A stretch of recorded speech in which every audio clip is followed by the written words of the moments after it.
Emmanuel Hervé, bonjour, vous êtes le président de l'association qui s'appelle Le Grand Repas. Première question, définition de ce label Le Grand Repas.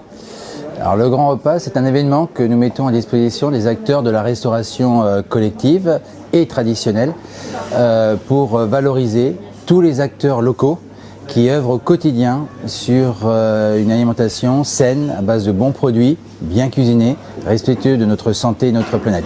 Emmanuel Hervé, tout type de restauration entre dans ce Grand Repas? Oui, les chefs des différents restaurants, que ce soit la restauration collective, publique, privée ou traditionnelle, peuvent participer très simplement, c'est gratuit, en s'inscrivant sur le site legrandrepas.fr. Ils ont la possibilité ensuite de décliner le menu qui est élaboré par département à base de produits locaux et de saison dans leur propre restaurant le jour J du Grand Repas, qui est le 9 octobre prochain pour cette année, c'est la 6e édition.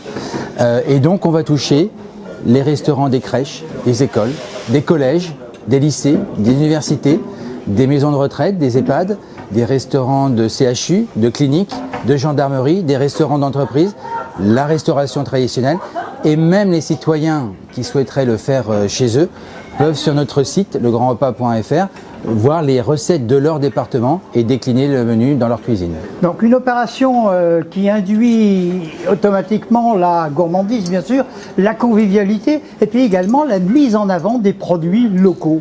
Ces menus qui sont tous élaborés par département, ils sont élaborés avec un duo de chefs, un chef de la restauration traditionnelle associé à un chef de la restauration collective, par département, parce que la bonne dimension de nos produits, de nos terroirs, ce sont les départements, peuvent être donc déclinés et ce sont des menus à base de produits locaux et de saison. On y tient énormément puisque cela valorise les acteurs du quotidien dans nos départements qui œuvrent sur ces sujets de la qualité de l'alimentation.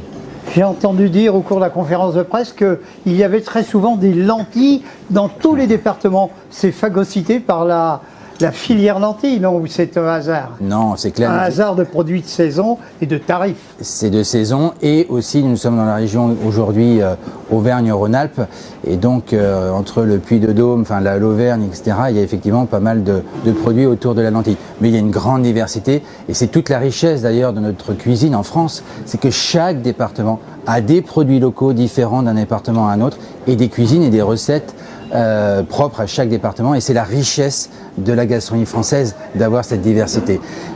Quand on est sur l'île de la Réunion, qui aujourd'hui va participer avec plus de 100 000... L'un des 101 départements de France. L'un des 101 départements. On en a cette année donc à peu près 88 qui participent, qui commencent à être touchés, puisque chaque année on progresse par le bouche à oreille.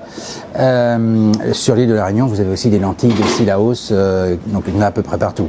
Mais les produits sont très diversifiés. J'ai même vu qu'il y avait si ce n'est un département, du moins un land d'Allemagne qui participait à l'opération et puis peut-être que nos amis suisses ou autres sont preneurs. Puisqu'on valorise les acteurs locaux et la richesse des produits et de l'alimentation dans chaque département, nous avons effectivement pour l'année prochaine été sollicités par des acteurs de Belgique, Wallonie et Flandre et ainsi que nos amis suisses pour pouvoir participer à cet événement qui l'année prochaine devrait couvrir la totalité des 101 départements français et commencer à s'exporter au moins en Europe, puisque ces valeurs qui sont l'importance du repas pris en commun avec une alimentation à base de produits locaux et de saison et la sensibilisation de l'entièreté des citoyens à cette importance de cette alimentation dépassent effectivement nos simples frontières.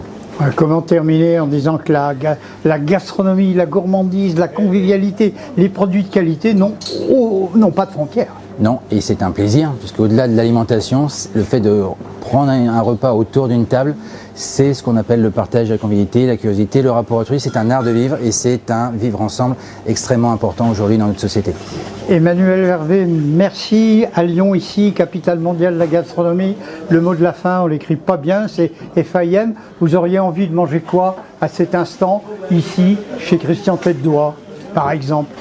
Alors c'est pas ce que j'aurais envie de manger puisque nous nous sommes permis de manger un petit peu à la fin de notre échange et donc nous avons eu le plaisir de pouvoir goûter à la fois un petit peu de saumon, un petit peu de porc et un petit peu de foie gras avec un abricot et une pêche à la fin, un petit gâteau qui était merveilleux. Vous avez oublié le consommé d'escargot. Oui, parce que j'ai discuté avec vous et j'ai pas eu le temps de goûter à tout. Emmanuel Hervé, merci, autant pour moi, et bel appétit. Et rappelons la date et le site internet. Le 9 octobre de cette année 2025, 6e édition, et le site legrandrepas.fr. Merci. Merci à vous.